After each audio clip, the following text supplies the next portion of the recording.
여러분 안녕하십니까. 오늘도 참으로 좋은 날입니다. 하나님께서 여러분에게 굳센 믿음을 주시기 바랍니다. 저는 오늘 여러분과 함께 베드로전서 1장 6절 7절 말씀을 가지고 고난의 임이란 제목으로 은혜를 나누고자 합니다. 인간에게 고난이란 운명적인 것입니다. 만일 아담과 하와가 하나님을 반역하지 않았다면 인간은 죄와 질병, 저주와 절망, 슬픔과 죽음의 고난을 당하지 않았을 것입니다. 아담과 하와가 하나님을 반역한 결과로 아담과 하와의 후손인 모든 인생은 고난을 운명적으로 맞게 되었던 것입니다. 그런데 고난은 오히려 우리에게 큰 승리와 발전을 가져다 주는 계기가 될 수도 있고 그 반대가 될 수도 있습니다. 이러므로 저는 고난의 부정적인 면보다 긍정적인 면에 관해 여러분과 함께 은혜를 나누고자 합니다. 첫째로 고난은 새로운 삶의 창조에 대한 도전입니다. 평안한 삶에는 발전이 없습니다. 신앙생활도 마찬가지입니다. 신앙인에게 있어서 평안한 삶이 지속되면 기도하지 않습니다. 성령으로 충만하려 하지 않습니다. 그 때문에 신앙의 성장과 발전이 없습니다. 거센 시련이 있어야 주님께 매달려 금식하고 철회하며 기도함으로 얕은 신앙이 아닌 깊은 신앙을 갖게 되는 것입니다. 고난을 극복하기 위해 싸울 때 새로운 역사가 창조되고 새로운 신앙생활이 창조됩니다. 오늘 우리가 누리는 이 모든 문명을 이긴 비행기, 기성, 기차, 자동차, 전자과학 등은 대개 전쟁 시기에 개발된 것입니다. 평화로운 시기에는 발명과 개발이 더딘입니다. 전쟁의 소용돌이 속에서 국가가 흥망성쇠에 기로에 있을 때 전력 투구해서 연구하고 발전시킴으로 오늘날 문명의 이기가 탄생되기도 했던 것입니다. 그 때문에 성경 야고보서 5장 13절에서 너희 중에 고난당하는 자가 있느냐 저는 기도할 것이라고 말씀하신 것입니다. 사람이 편안할 때는 기도 생활을 게을리해도 고난을 당하면 간절히 기도하게 됩니다. 이러므로 신앙생활은 고난을 통해 한 단계 더 깊은 영의 세계로 들어가게 되는 것입니다. 고난을 극복하겠다는 응전의 자세를 갖출 때 위대한 인생이 창조됩니다. 고난을 극복하겠다는 결의가 없으면 나약한 인생으로 전락할 수밖에 없습니다.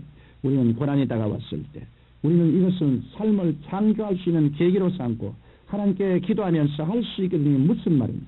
믿는 자에게는 능치 못할 일이 없나니라는 태도로 그 고난에 도전해야 할 것입니다. 하나님께서는 우리를 성장 발전시키기 위해 우리에게 고난을 보내주십니다. 그리고 우리가 어떤 태도를 취하냐에 따라서 우리 운명은 달라지게 되는 것입니다. 둘째로 고난은 인격 변화의 동력이 됩니다. 사람이 고난을 당하면 자기를 성찰하게 됩니다. 사람이 고난을 당하지 않으면 교만해집니다. 그러나 고난을 당하면 자신을 성찰하게 되어 하나님 앞에서 겸손해지는 것입니다. 물은 높은 곳에서 낮은 곳으로 흐릅니다.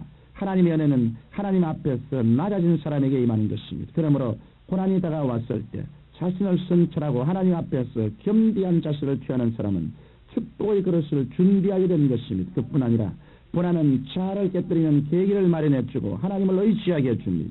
고난 당하기 전까지 인간의 지혜와 수단과 방법과 힘을 의지하더라도 고난을 만나면 인간적인 모든 것을 깨뜨리고 전적으로 하나님만을 의지하게 되는 것입니다.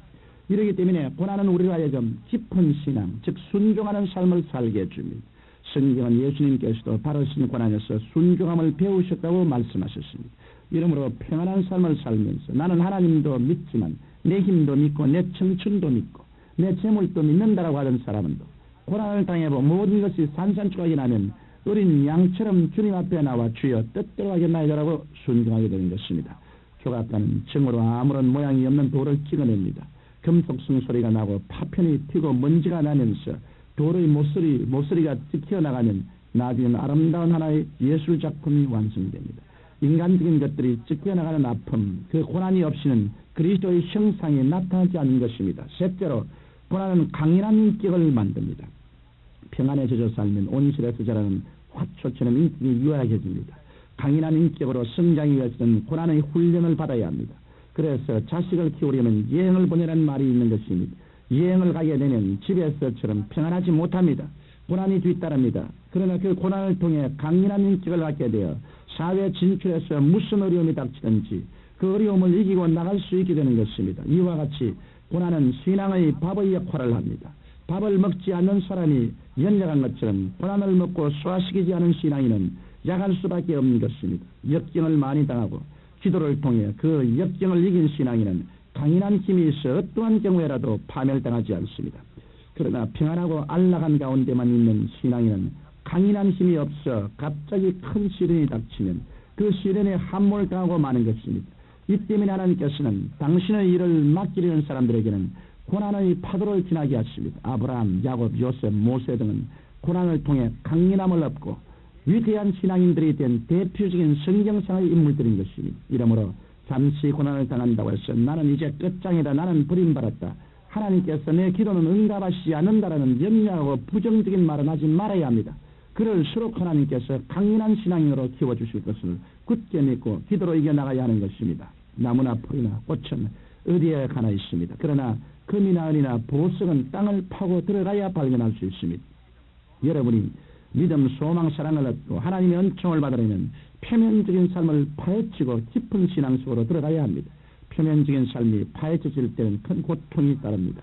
그러나 이러한 고난을 통해서 보석보다 더 귀한 하나님의 은총을 체험할 수 있는 것입니다. 넷째로 고난은 하나님의 축복을 감사하게 합니다.